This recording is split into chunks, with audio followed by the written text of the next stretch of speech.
In April 1945, the BBC broadcast a report that chilled the blood of television viewers. The story in question had its origin in Germany, in the Bergen-Belsen concentration camp, which was one of the most important of the Third Reich. Journalists had recorded the moment when Allied troops arrived at the site and found thousands of bodies piled up on the ground, unburied, rotting in the open. In a quavering voice, the BBC announcer described the scene as follows: "Here, on this piece of land, lie the dead and dying, the living resting their heads on the corpses. Among them move emaciated people who look like ghosts, who haven't eaten for months, walking aimlessly, with their eyes lost on the horizon. Babies were born in this place, but these poor creatures had no chance of surviving in these conditions." A maddened mother yelled at our English soldiers to give her a bottle of milk for her child, but the child in question had been dead for days in his crib. Rarely had the British population encountered such horror. Immediately, they began to wonder who was responsible for this barbarity and when they would have to pay the consequences. The answer to these questions came a few months later, when the Allies arrested Bergen-Belsen's commanding personnel and put them on trial. It was then that the truth came out: many of the murders had been committed by young women affiliated with Nazism. Beneath the apparent innocence of his youth, lurked monsters capable of subjecting prisoners to hell. Do not move from your screen, because in the next few minutes we'll tell you the story of these women and the punishment they received for their crimes. The Bergen-Belsen camp opened its doors in 1940 in northern Germany, and in its beginnings it was designed to contain prisoners of war from the Allied countries. However, shortly after the SS took control of the site and decided to modify its functions. From this moment on, it began to house Jews, political opponents of Nazism, Gypsies, and Slavs. Inside the camp, the different groups were divided according to their origin, so that the Jews were separated into one camp for those who came from Poland, another for those from the Netherlands, and another for those of Hungarian descent. The same criteria was used to divide the other communities. As in all concentration centers, the inmates were forced to perform forced labor to help German industry. In the case of Bergen-Belsen, they had to work as slaves in a leather recycling factory, where each person was given shoes from which the reusable material had to be removed. In August 1944, the establishment began to receive women. Thousands of young people, adults, and old women were confined inside, and it is known that Anne Frank found her end here. The female population of the camp was subjected to the same deplorable conditions as the male. Most of the problems were caused by overcrowding. Bergen-Belsen was full, and there was no room to accommodate more people. This, however, was not an inconvenience for the Nazi hierarchs, who did not care about the comfort of the prisoners and even enjoyed seeing them suffer. Soon the food available to the inmates ran out, and those who did not die of malnutrition were stricken with terrible diseases. Dysentery, typhus, and tuberculosis spread among the prisoners and decimated their numbers. Faced with the catastrophe, the reaction of the Nazi guards was to execute the inmates, with the aim of eliminating the human surplus and restoring balance. In April 1945, with Nazi Germany almost defeated, British troops arrived at the Bergen-Belsen camp. As we told you at the beginning of the video, when they entered they found 13,000 unburied bodies and 60,000 inmates starving and on the verge of death. The staff who managed the establishment were arrested and taken into custody until, 5 months later, the trial began to determine who had been guilty of the crimes committed there. Beginning in September 1945, dozens of SS members were questioned by prosecutors. Those who witnessed the event were shocked to see that those responsible for a large part of the crimes were young women. One of them was Irma Gries, just 22 years old, who had earned the nicknames the Beast of Belsen and the Hyena of Auschwitz. Gries had worked as a prison guard in several concentration camps, and in all of them she displayed the same sociopathic behavior. She was personally in charge of choosing those destined for the gas chambers, and on occasion she beat defenseless inmates to death with her bare hands. One of her favorite pastimes was to unleash hungry dogs on her victims, who were torn to pieces by the animals. Another of Bergen-Belsen's prominent torturers was Elisabeth Volkenrath, 26. who had commanded the women's section of Auschwitz, in her record. She liked to play with the lives of the prisoners, whom she subjected to torture, beatings, and executions. According to certain witnesses, she had gone so far as to kill an old woman by pushing her down a staircase.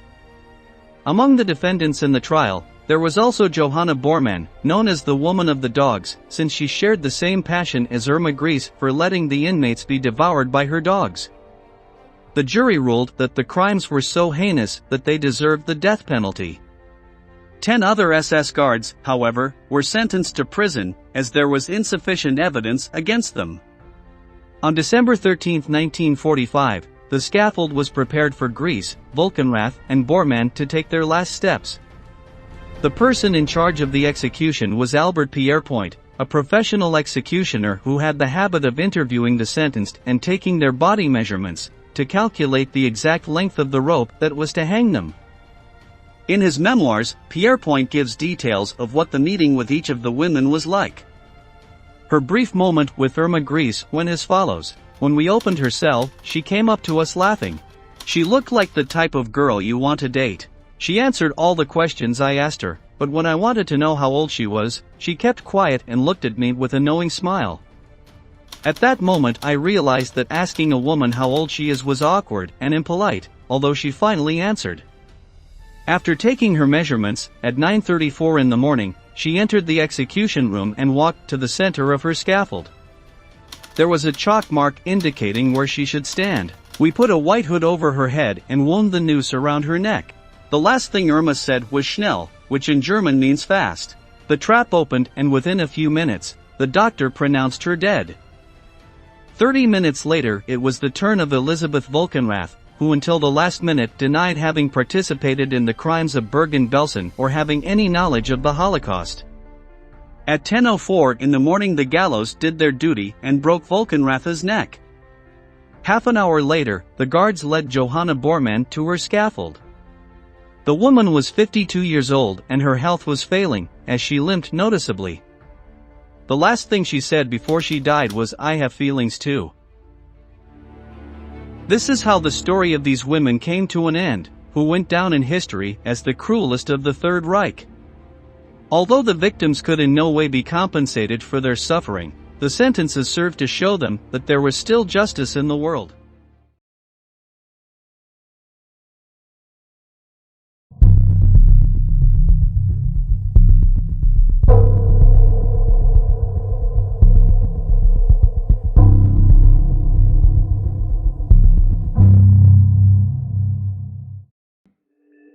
I remember one of the guards, Dorothea Binz, walking through the camp.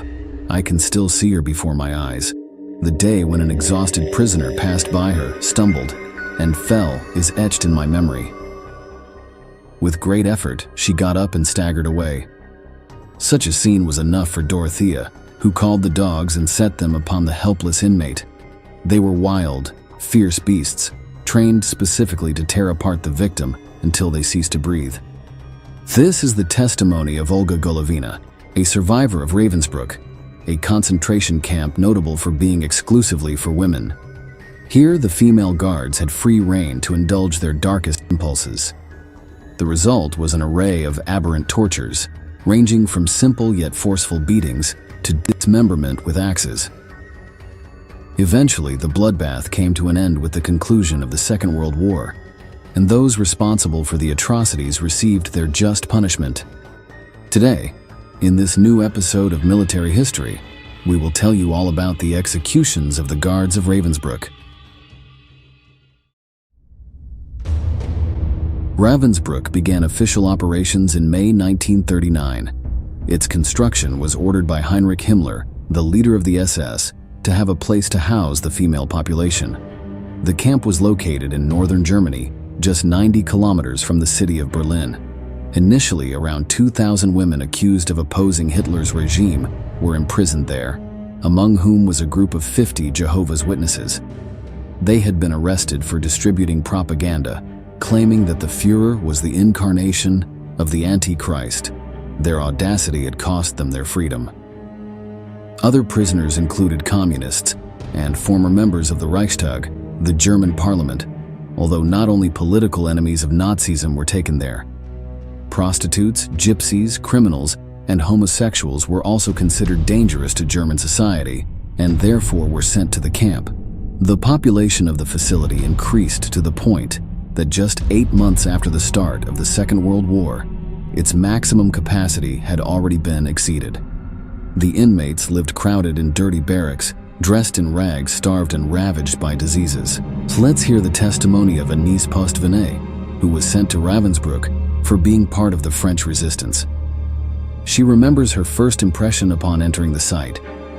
Seeing those disfigured gray women with vacant stares scared us. Suddenly, we felt that we were entering a zone of death. On the other hand, the site was notable for the fact that there were 150 female guards, whose job was to supervise the inmates and ensure that they maintained order. Like in other concentration camps, the guards were trained to rid themselves of their feelings. They had to harden their hearts and see the prisoners as beasts to whom no mercy should be shown. A survivor of the camp describes it this way: "They didn't shoot the women, instead they aimed to make us die of sorrow, hunger, and exhaustion."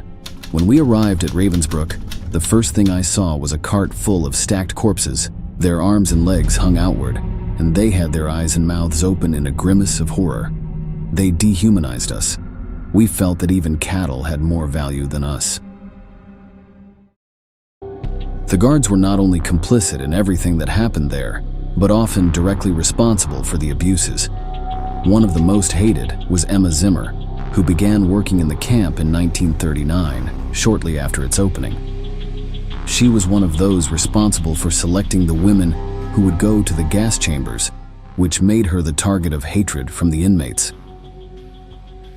A survivor remembers her as follows: "She was a wicked old SS, accustomed to frightening us with her threats. With her sadistic tone of voice, she would say things like, for example, 'I will report you and then you will go far away. Do you know where? You will be ash in the chimney.' We feared her and at the same time detested her." Another guard was Greta Buzel, known for her absolute lack of empathy with the prisoners.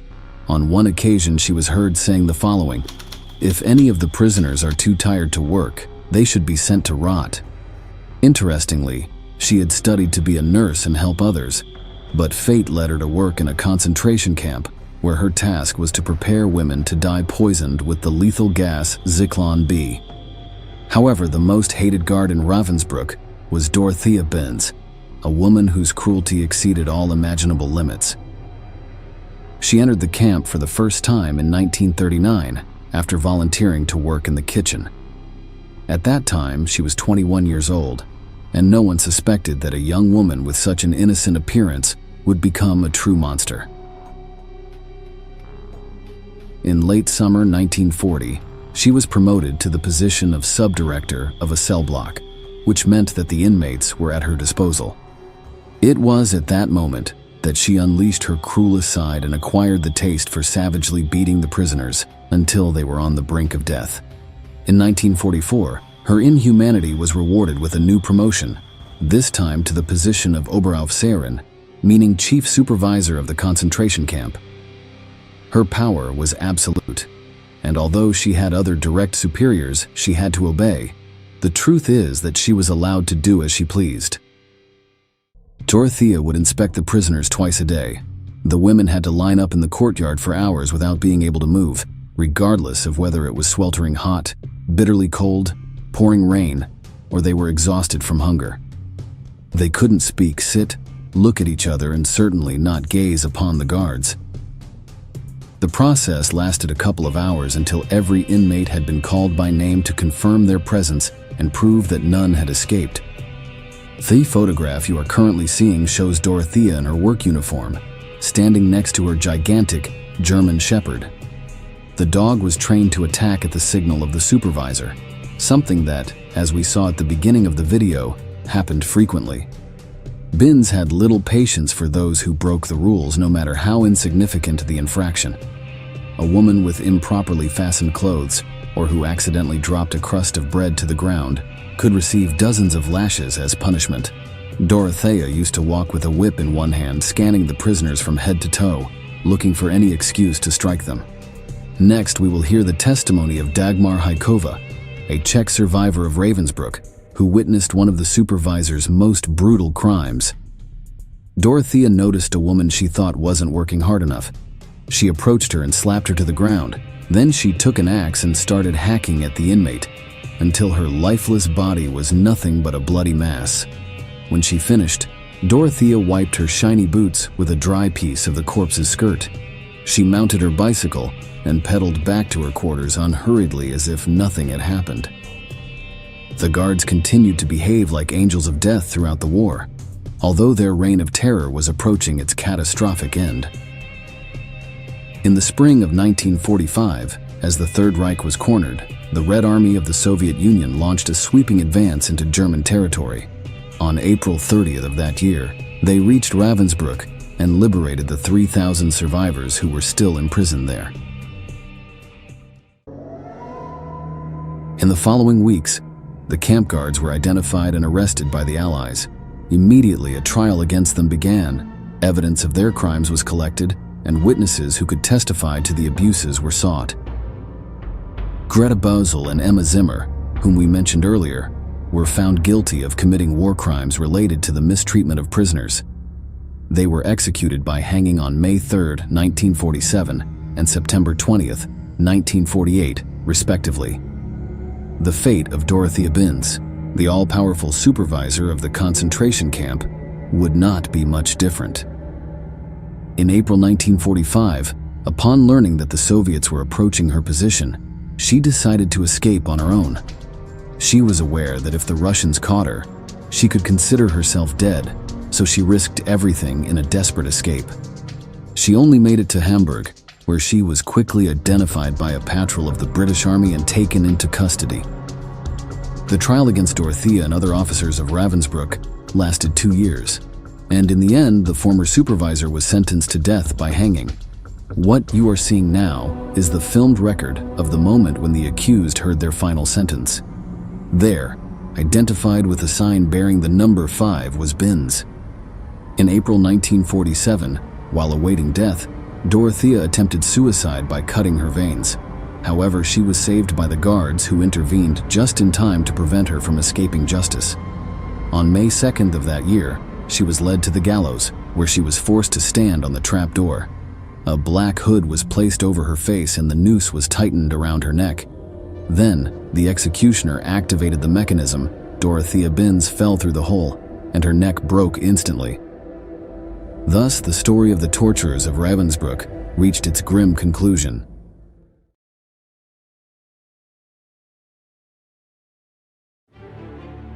Not all of Adolf Hitler's executioners and those of the Nazi dictatorship were men, but there were many women co-opted by the National Socialist ideology who followed the horrific orders of the regime without questioning them. However, among all the sadists who patrolled the streets of the largest concentration camp in history, Maria Mendel stood out. None of the prisoners under her command dared to look her directly in the eyes or to stop doing their work, much less to contradict her orders, since doing so meant an unbearable death. In this video, we will tell you the story of a brutal and bestial woman who ended the lives of more than 500,000 people, including women and children. Welcome to Military History. January 10, 1912, is a date marked in red on the calendar of 20th century history. That is the birth date of Maria Mendel, infamously known as the SS Lagerführerin, which is what women leaders of zones were called in the terrifying Auschwitz II extermination camp. Who would later be known as the Beast of Auschwitz, was born in Münzkirchen, a small Austrian village, into a modest family dedicated to shoemaking. After completing her studies in her city, Maria moved to study at a Bürgerschule, a kind of center where students were prepared for commercial and craft tasks.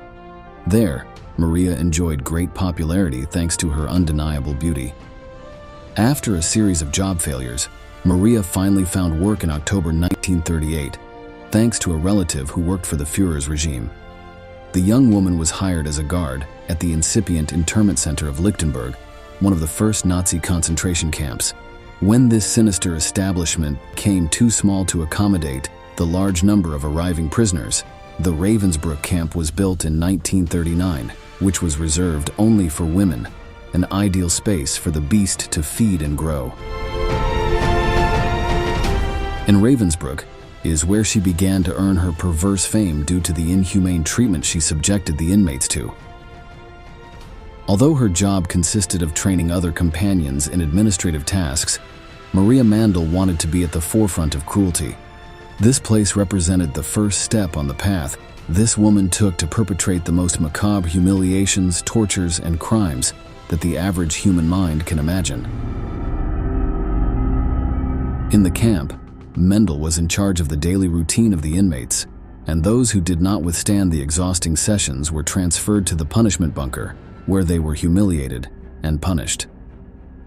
In these torturous sessions, they were subjected to all kinds of floggings in batches of 25, 50, 75, and 100 blows each, until they collapsed, victims of exhaustion. During the punishment, they were forced to count aloud, although none ever reached 10. The culmination of these acts of sadism occurred when Maria stood in front of the inmates waiting for someone to dare to look at her. According to a survivor of the camp, she was capable of staring at you for hours, trying to break you. Anyone who broke the rule and looked up disappeared. We never heard from her again. From the gas chamber, she went straight to the crematory oven without anyone being able to say goodbye to her. It was even said that sometimes she sent them straight to the oven. After impressing her superiors with her brutal methods, Maria was promoted to female SS guard with extermination rank, nothing less than in Auschwitz. It was there that she truly lived up to her nickname, unleashing her cruelty and deploying all her potential for evil and perversion. Maria Mandl controlled all the female camps and enjoyed absolute power over the lives of thousands and thousands of prisoners. One of her favorite tasks was to select the inmates who were to be executed in the gas chambers and which ones were to be destined for forced labor. In the case of the latter, she only spared their lives for amusement, like a predator playing with its prey, knowing perfectly well that if the prisoners were not eliminated at that moment, they would be in the near future. Many times, these women who were spared became something very much like pets, or as Mandl called them, Jewish pets. For a period of time, she would sponsor and consider them, until finally opting to eliminate them as coldly as the others. Interestingly, one of the concerns of the Beast of Auschwitz was the cleanliness of the camp's prisoners. For example, after each execution, the prisoners' uniforms were not incinerated along with the corpses, but were reused to be worn by other inmates. Not burning them helped avoid toxic fumes in the chimneys, which the prisoners of the extermination camp would have breathed. More than an act of humanity, it was sadism of Maria Mandl, since this act, in her own words, was to keep the prisoners alive to amuse myself later. The Beast of Auschwitz clearly savored subjecting them to the worst tortures and humiliations while they were alive. For example, the SS Lagerführerin liked to wear gloves of pristine white to see them stained red with the blood, mainly of the women flagellated by her whip, which made no distinctions between young, older girls. The fact that this satanic woman was especially ruthless with women, children, and girls was because they represented the possibility of the continuity of the Jewish lineage, and she was not going to allow it. They were an inferior race, and the anti-Jewish beast was going to make sure they knew it and eliminate them. After her transfer in 1944 to the subcamp of Mühldorf in Dachau, where she continued to perpetrate indescribable tortures and carry out her selections for the gas chamber, Maria Mandl was forced to flee with the imminent arrival of the Allies. Her plan was to return home, but after 10 days of fleeing, she was captured and interrogated by the American Army on August 10, 1945.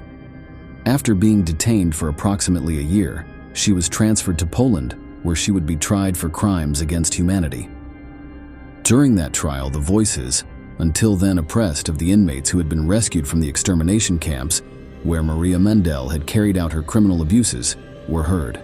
Without accepting the charges against her, much less assuming guilt, Mandl declared, denying all the atrocities she had committed. I had neither whip nor dog.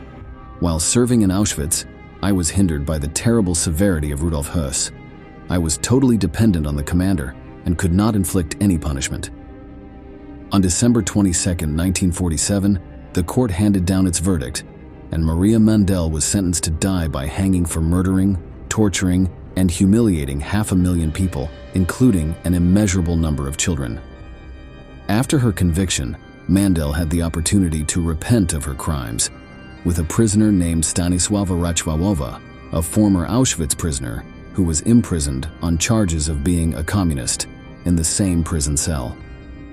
The prisoner recounts that the Beast of Auschwitz asked her forgiveness for everything that had happened, but those apologies were never made public. Maria Mandel was hanged on January 24, 1948, amidst cries of "Long live Poland" at the age of 36. We are now reaching the end of this video, and we would like to ask you to leave your opinion about this sinister character in the comments below. That's it for today's video. We thank you for watching until the end, and we look forward to seeing you in the upcoming installments of Military History.